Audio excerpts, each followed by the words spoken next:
حضرت ابو ہریرہ رضی اللہ تعالیٰ عنہ سے روایت ہے کہ ایک اعرابی رسول اللہ صلی اللہ علیہ وسلم کے پاس آیا اور کہا، اے اللہ کے رسول، مجھے ایسا عمل بتائیے کہ میں جب اس پر عمل کروں تو جنت میں داخل ہو جاؤں۔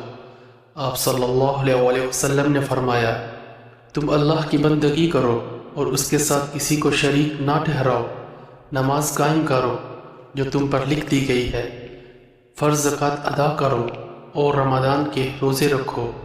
وہ کہنے لگا، اس ذات کی قسم جس کے ہاتھ میں میری جان ہے، میں نہ کبھی اس پر کسی چیز کا اضافہ کروں گا اور نہ اس میں کمی کروں گا۔ جب وہ واپس جانے لگا تو نبی اکرم صلی اللہ علیہ وسلم نے فرمایا، جسے اس بات سے خوشی ہو کہ وہ ایک جنتی آدمی کو دیکھے تو وہ اسے دیکھ لے۔ منصور نے ابراہیم سے اور انہوں نے حمام بن حارث سے روایت کی، انہوں نے کہا کہ ایک آدمی لوگوں کی باتیں حاکم وقت تک پہنچاتا تھا۔